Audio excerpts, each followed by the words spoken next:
Hi there and welcome to Gaining Vision. I'm Melanie. Have you had an opportunity to subscribe to the channel yet? If not, take a second, hit subscribe, and please don't forget to like and share. When I say the word control, what do you think of?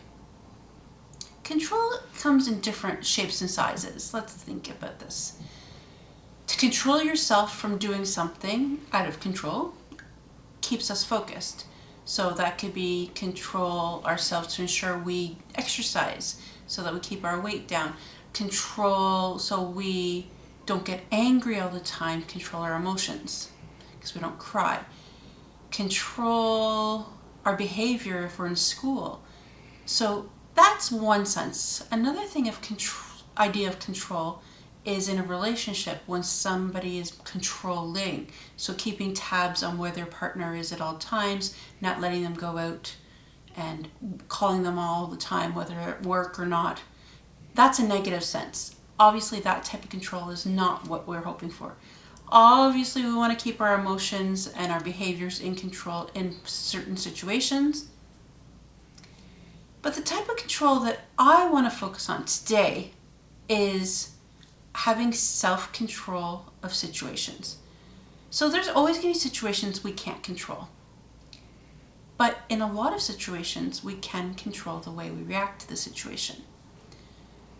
So again, COVID-19, we can't control it, but we can control our actions, we can control how we feel about it, and we can control how we are going to practice things that come along with it.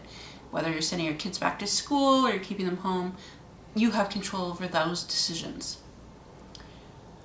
I noticed for myself, after I lost my vision and had my stroke, I had to give control over to everybody because I couldn't do anything. I was in a wheelchair, I needed personal care, I needed all of those aspects. So I lost control, not by choice, but because of the health condition.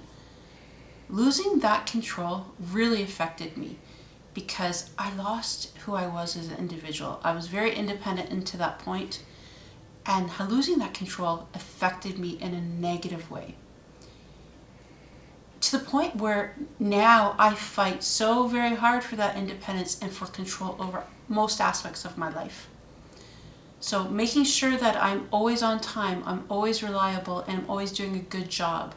Making sure that I have control over that. I sometimes forget there are things that are uncontrollable, such as the weather, the traffic, and also health.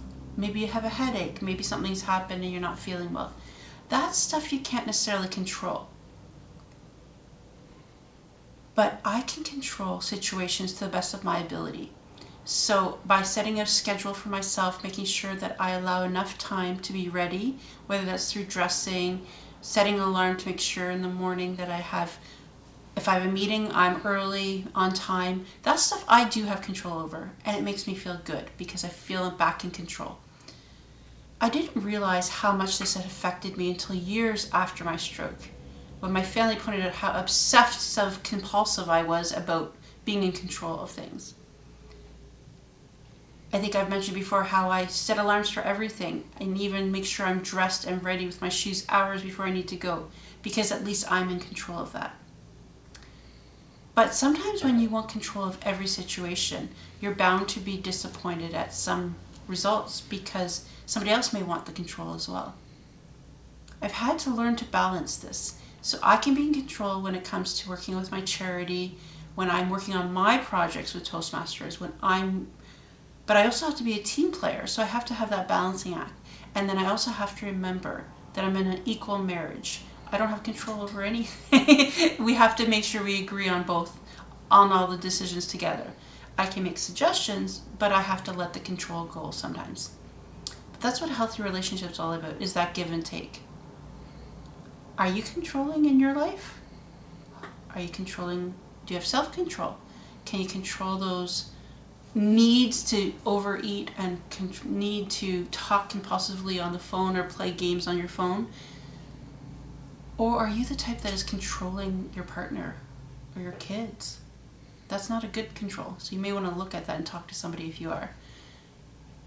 how does control affect your life? Are you like me, where it matters a great deal to the way you function every day? Or are you one of those that can go with the flow, no problem, whatever happens, happens? I envy you if you are, because I don't have that. I'm working on it. Some things, again, we can learn and approach and try, but I think when we've had a situation so traumatic that has impacted us, like my stroke, that sometimes now it's just set in the way we are.